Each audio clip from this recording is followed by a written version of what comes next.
cantar, no dejaremos de adorar hasta que tomes tu lugar en cada familia, en cada hogar. Muy buenos días, estamos aquí hablándoles desde su comunidad cristiana La Roca de Betel. Hoy celebrando un día más de su fidelidad, de la fidelidad de Dios con nosotros, de su amor, de su misericordia. Y vamos a seguir leyendo el primer libro de Samuel en el capítulo 5, donde vamos a hablar acerca del arca en el territorio de los filisteos. Después de que los filisteos capturaran el arca de Dios, la llevaron del campo de batalla en Ebenezer hasta la ciudad de Asdod. Llevaron el arca de Dios al templo del dios Dagón y la pusieron junto a una estatua de Dagón. Pero cuando los ciudadanos de Asdod fueron a verla a la mañana siguiente, la estatua de Dagón había caído boca abajo delante del arca del Señor. Así que levantaron a Dagón y nuevamente lo colocaron en su lugar. Pero temprano al día siguiente sucedió lo mismo. De nuevo, Dagón había caído boca abajo frente al arca del Señor. Esta vez su cabeza y sus manos se habían quebrado y estaban a la entrada. Solo el tronco de su cuerpo quedó intacto. Por eso, hasta el día de hoy, ni los sacerdotes de Dagón, ni nadie más que entra al templo de Dagón en Asdod pisan el umbral. Entonces, la mano dura del Señor hirió a la gente de Asdod y de las aldeas cercanas con una plaga de tumores. Cuando el pueblo se dio cuenta de lo que sucedía, exclamó: «No podemos quedarnos con el arca del Dios de Israel ni un minuto más. Él está en contra de nosotros. Todos seremos destruidos junto con Dagón nuestro Dios». De modo que convocaron a los gobernantes de las ciudades filisteas y les preguntaron: «¿Qué debemos hacer con el arca del Dios de Israel?». Los gobernantes deliberaron y contestaron: «Trasládenla a la ciudad de Gat». Así que trasladaron el arca del Dios de Israel a Gat. Pero cuando el arca llegó a Gat, la mano dura del Señor cayó sobre sus hombres, jóvenes y mayores. Los hirió con una plaga de tumores y hubo gran pánico. Entonces enviaron el arca de Dios a la ciudad de Ecrón, pero cuando los habitantes de Ecrón vieron que se acercaba, clamaron: «Traen el arca del Dios de Israel a nuestra ciudad para matarnos a nosotros también». Entonces el pueblo volvió a llamar a los gobernantes filisteos y les suplicó: «Por favor, regresen el arca del Dios de Israel a su propio país, o nos matará a todos». Pues ya había comenzado la plaga mortal enviada por Dios y un gran temor se apoderaba del pueblo. Los que no morían sufrían de tumores y el clamor del pueblo ascendió al cielo. Bueno, acordémonos que ayer estuvimos hablando acerca de la guerra que tenían los israelitas con los filisteos, y los israelitas que estaban alejados de Dios tuvieron como estrategia poner el arca al frente, creyendo de que como el amuleto, creyendo de que solamente con llevar el arca y a los sacerdotes, a los hijos de Elí, iban a vencer a los filisteos. Pero la sorpresa fue para ellos, porque los filisteos los vencieron, y aparte de vencerlos, ellos se quedaron con el arca del pacto. Cuando ellos llevan el arca del pacto, lo ponen al lado de un dios falso de ellos, el dios Dagón, y ven el primer día que Dagón estaba inclinado ante el arca del pacto.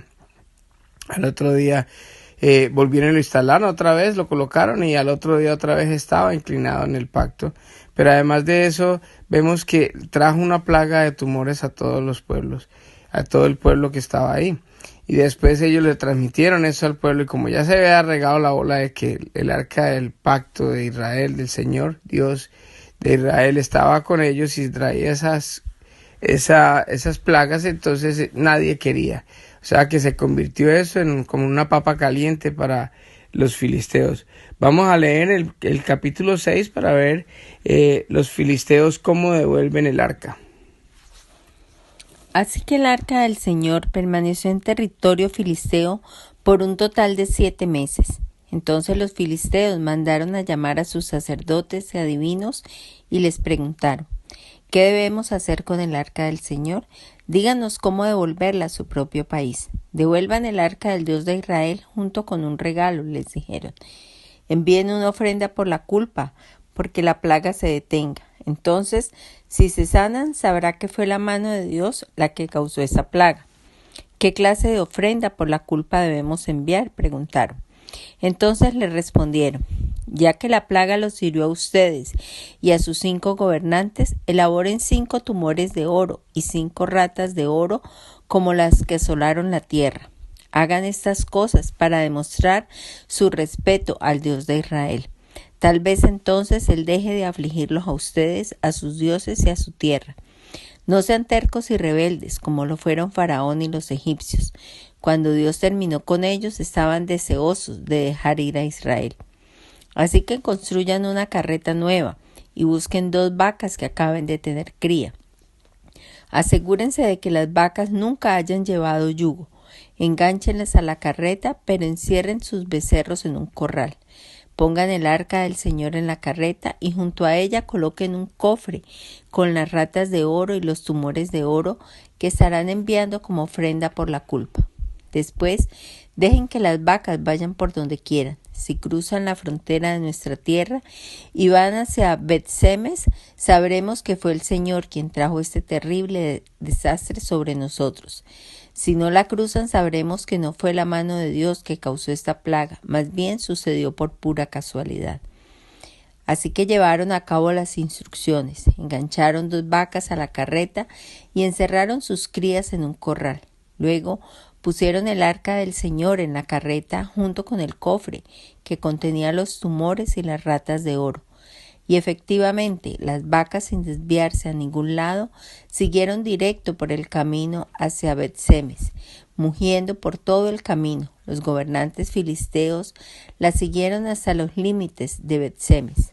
Ahora bien, los habitantes de Bet-Semes estaban cosechando trigo en el valle, y cuando vieron el arca se llenaron de alegría. La carreta entró en el campo de un hombre llamado Josué y se detuvo junto a una roca grande. Entonces la gente hizo pedazos de madera de la carreta para leña, mató a las 2 vacas y las sacrificó al Señor como ofrenda quemada. Varios hombres de la tribu de Leví levantaron de la carreta el arca del Señor y el cofre que contenía las ratas y los tumores de oro, y los pusieron sobre la roca grande. En ese día, el pueblo de Bet-Semes ofreció muchos sacrificios y ofrendas quemadas al Señor. Los 5 gobernantes filisteos observaron todo esto y luego regresaron a Ecrón ese mismo día.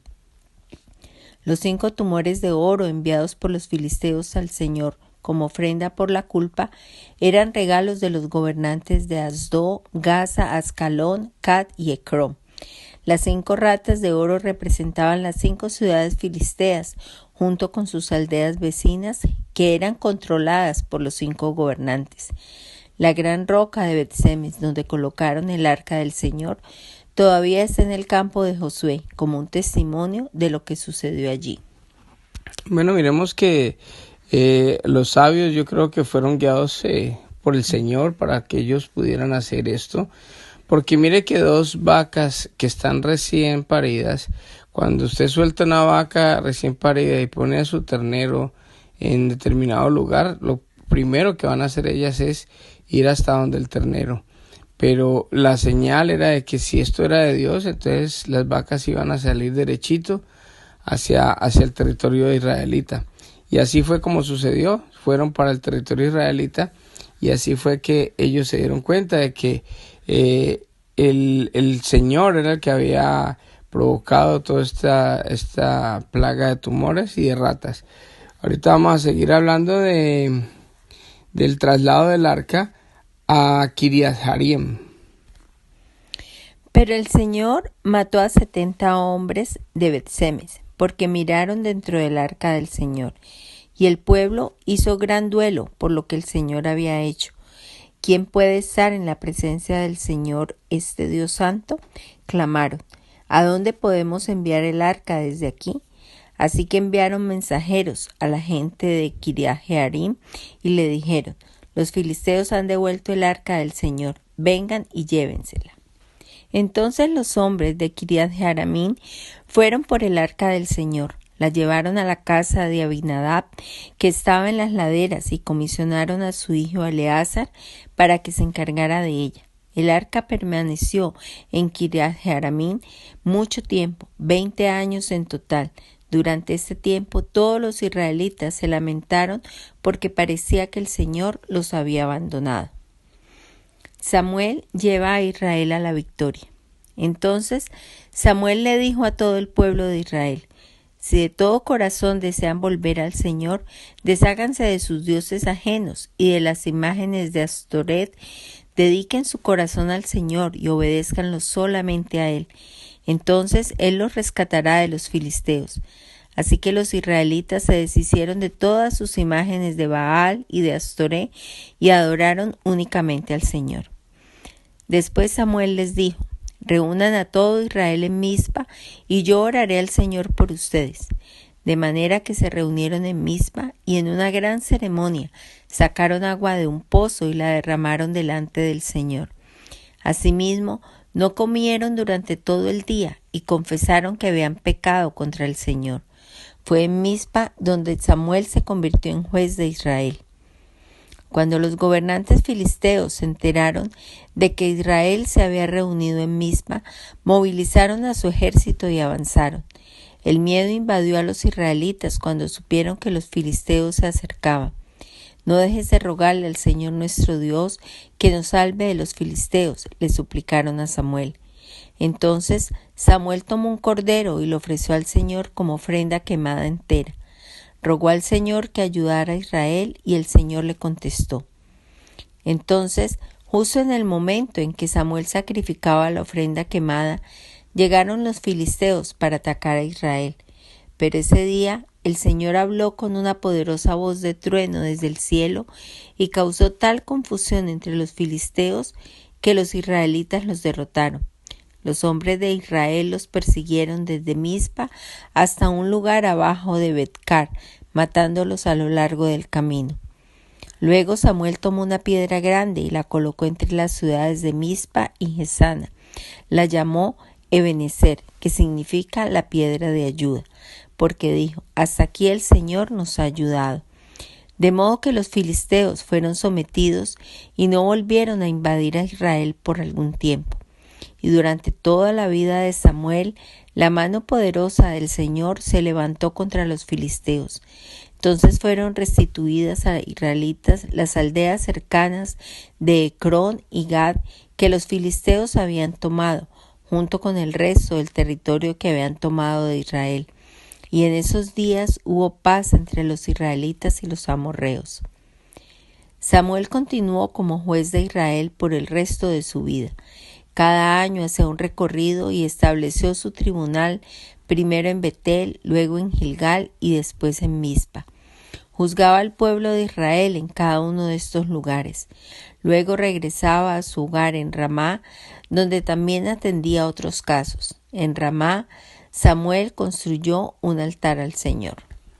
Bueno, este es el final del capítulo 7, donde vemos que el arca, el solo hecho del arca no era en cuestión de que los israelitas iban a ganar la victoria por solamente tener el arca. Aunque el arca es la representación de la presencia de Dios, no quiere decir que solamente con tenerla ellos iban a ser prósperos, a tener victoria en todo, a que les iba a ir bien en todas las cosas. ¿Por qué?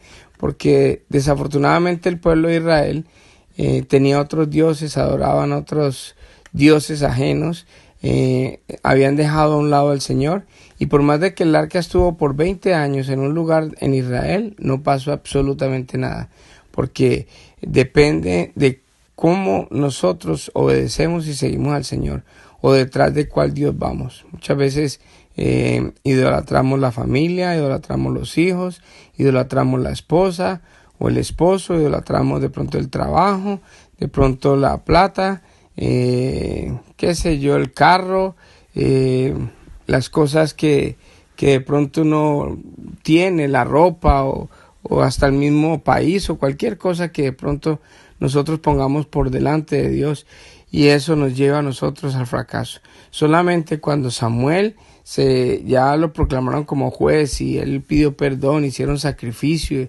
quitaron los dioses ajenos. Ahí fue cuando vino la victoria otra vez del pueblo de Israel contra los filisteos, y por el tiempo que estuvo Samuel como juez, el pueblo tenía a los filisteos prácticamente alejados y a los enemigos vencidos. Así que dejemos así por hoy. Este es ya el capítulo 7 de Samuel. Estos 2 libros de Samuel son muy, muy interesantes. De verdad que vemos cómo el Señor va haciendo tantas cosas por el pueblo cuando el pueblo lo escoge a Él. Esto nos habla a nosotros para que nosotros no nos alejemos del Señor, sino que por el contrario estemos siempre colocándola a Él en primer lugar en todas las cosas, para que nos vaya bien en todo. Vamos a orar y vamos a pedirle al Señor que nos ayude a ponerlo en primer lugar en todas las cosas. Amado Dios Todopoderoso, yo te doy gracias por este nuevo día que nos regalas, Señor. Gracias, papito lindo, porque para nosotros, Señor, es una bendición podernos levantar, Señor, poder disfrutar, Señor, de un día más, Señor, donde nos podemos levantar animados, gozosos, porque tú eres bueno, Señor, porque tu misericordia es para siempre. Hemos podido dormir en una cama, bajo un techo, tenemos familia, tenemos alimento, tenemos tantas bendiciones, Señor, que a veces nosotros no valoramos. Padre, en este día queremos pedirte que tu presencia, Señor, esté con nosotros, Señor, que nos ayudes a través de tu Espíritu Santo a estar siempre, Señor, escogiéndote a ti, Padre mío. Que nada ni nadie, Señor, nos aleje de ti. Te pedimos, Padre Santo, de que nos ayudes a distinguir, Señor, las cosas que no nos conviene de las cosas que tú nos permites, que tú nos dices, Señor, y que tú nos pides para que obedezcamos, Señor. Gracias, Padre Santo, por cada uno de los que escuchan este audio, Señor. Yo los bendigo, Señor, y te pido que los ayudes en todo momento, Señor. Gracias por la Roca de Betel, Señor. Gracias por esta iglesia que nació en tu corazón, Señor, ya hace 3 años. Yo bendigo a cada miembro de la Roca de Betel, a los que han estado en el pasado también con nosotros, Señor, y a todos los que han tenido algo que ver con esta iglesia, Señor, y a los que están en este momento y los que van a venir hacia el futuro, Señor. Yo los bendigo a todos y te doy gracias, Padrecito lindo, por todo lo que tú has hecho con nosotros en esta iglesia, Señor. Bendecimos a los servidores, Señor, los que ellos de corazón, Señor, te sirven para que otras personas puedan conocer de ti, Señor. Ayúdales en todo lo que ellos hacen, Señor, y ayúdales y bendíceles su familia. Te doy gracias, papito lindo, en el nombre de Jesús. Amén y amén. Muchas gracias a todos por escucharnos y que tengan un lindo y hermoso día.